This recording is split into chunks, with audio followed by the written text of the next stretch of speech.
안녕하세요. 오늘 여러분과 함께 자세히 살펴볼 내용은요. 그 물류 운송 분야 탄소 배출 측정 전문 기업이죠. 글렉에서 제공한 자료입니다. ESG와 공급망의 만남, 이게 주제인데요. 요즘 기업 경영에서 ESG, 그러니까 환경, 사회, 지배구조, 이게 정말 핵심이라고들 하잖아요. 네, 맞습니다. 근데 이게 특히 복잡한 글로벌 공급망을 가진 기업들한테는 왜 생존의 문제다 이렇게까지 얘기가 나오는지 오늘 좀 깊게 파헤쳐 보겠습니다. 네, 중요한 주제죠. 우선 ESG가 정확히 뭔지부터 짚어보죠. 환경, 인바이어먼트, 사회, 소셜, 지배구조, 거버넌스. 이게 공급망 관점에서는 구체적으로 어떤 의미를 가질까요? 그냥 우리 회사만 잘하면 되는 거 아닌 것 같다는 느낌인데요. 맞아요.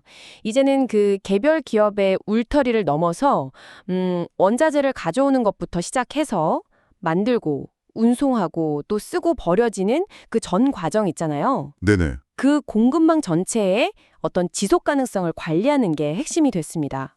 예를 들면 환경, 즉 이는 단순히 공장 굴뚝 연기만 생각할 게 아니고요. 아, 그런 게 아니군요. 네, 제품 운송 과정에서 나오는 탄소 배출량 같은 거요. 이건 ISO 14083 같은 표준으로 측정하기도 하고요. 또 포장재 폐기물 문제까지 다 포함하는 개념입니다. 그렇군요. 생각보다 범위가 넓네요.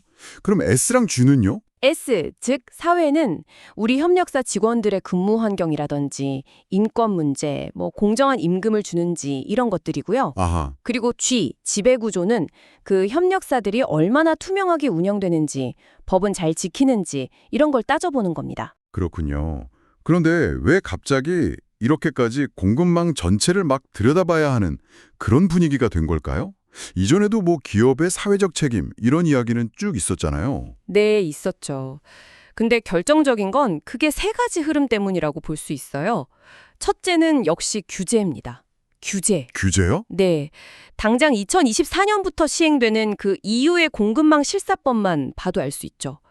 이게 그냥 권고 수준이 아니라 이제는 법적 의무가 되면서 우리랑 거래하는 유럽 기업들이 국내 협력사들한테도 관련 자료를 막 요구하기 시작했어요. 아, 벌써요? 네.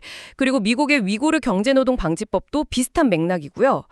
또 우리나라의 K-텍소노미 역시 관련 투자를 유도하고 있으니 이게 더 이상 남의 나라 얘기가 아닌 거죠. 아, 규제 압박이 정말 현실로 다가왔네요. 기업들이 움직일 수밖에 없겠어요. 다른 요인은 또 뭐가 있을까요? 두 번째는 투자자들입니다.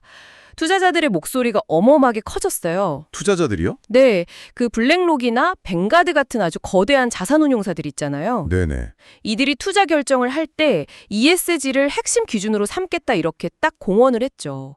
실제로 ESG 관련 채권 시장 규모만 봐도 연간 1조 달러에 육박합니다. 와, 1조 달러. 네, 그러니까 돈의 흐름 자체가 ESG 중심으로 지금 바뀌고 있는 거예요. 그렇군요. 그리고 마지막 세 번째는 바로 소비자입니다. 특히 MZ세대요. 이들의 요구를 절대 무시할 수가 없어요. 아, 소비자 인식 변화. 그렇죠.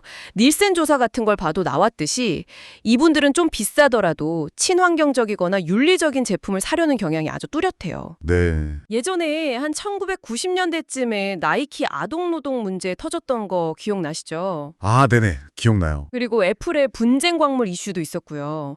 그때 기업들이 얼마나 큰 타격을 입었는지 생각해 보시면 이게 왜 중요한지 바로 와닿으실 겁니다. 규제, 투자, 소비자. 와, 정말 삼박자 압박이네요. 근데 반대로 또 파타고니아 같은 기업은 이걸 오히려 기회로 삼아서 브랜드 가치를 높이기도 했고요. 맞습니다. 그럼 이런 ESG 리스크 관리를 만약 제대로 못한다면 구체적으로 어떤 위험이 따를 수 있을까요? 리스크는 정말 여러 가지로 나타날 수 있는데요. 우선 직접적인 재무적 손실이 있죠.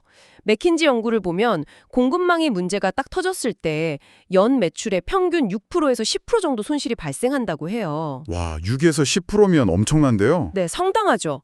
근데 사실 더 무서운 건 브랜드 이미지 추락입니다. 아, 이미지. 요즘은 소셜미디어 때문에 좋은 소문이든 나쁜 소문이든 정말 순식간에 퍼져나가잖아요.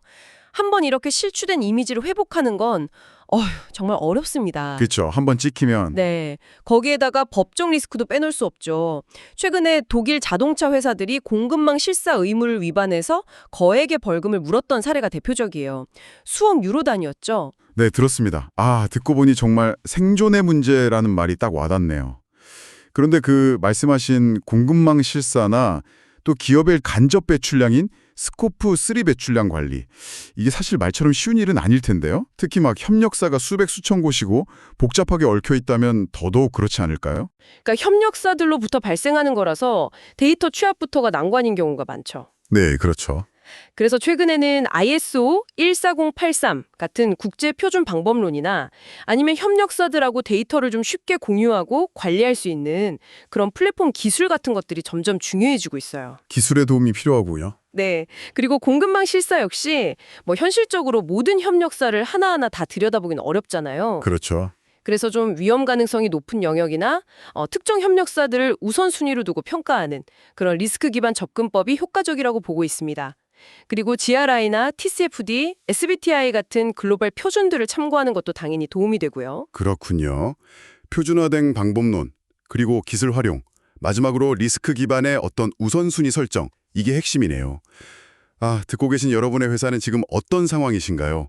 우리 회사의 공급망에 혹시 숨겨진 ESG 리스크는 없는지, 특히 그 스코프3 같은 탄소 배출 현황이나 아니면 잠재적인 인권 문제는 어느 정도 파악하고 계신지, 그리고 가장 취약한 지점은 어딜지 한번쯤 점검해 보시는 것도 좋을 것 같습니다. 네, 오늘 저희가 이야기 나눈 것처럼 공급망 ESG는 이제 뭐 선택의 문제가 아니라 기업의 생존과 지속 가능성을 위한 필수 전략이 됐습니다. 규제, 투자자, 소비자 모두가 이걸 지켜보고 있다는 사실을 꼭 기억해야 합니다. 마지막으로 청취자 여러분께 질문 하나를 던지면서 오늘 마무리할까 합니다. 여러분 회사의 공급망에는 구체적으로 어떤 환경, E, 사회, S, 그리고 지배구조, G 관련 위험들이 서로 얽혀 있을까요? 그리고 그 위험 요소들이 또 서로에게 어떻게 영향을 주고 받을지 한번 연결해서 생각해 보시는 건 어떨까요? 네, 바로 그 고민이 지속 가능한 성장을 위한 아주 중요한 첫걸음이 될 거라고 생각합니다. 네, 오늘 저희가 준비한 심층 분석은 여기까지입니다. 다음 기회에 더 깊이 있는 통찰로 다시 찾아뵙겠습니다. 고맙습니다. 감사합니다.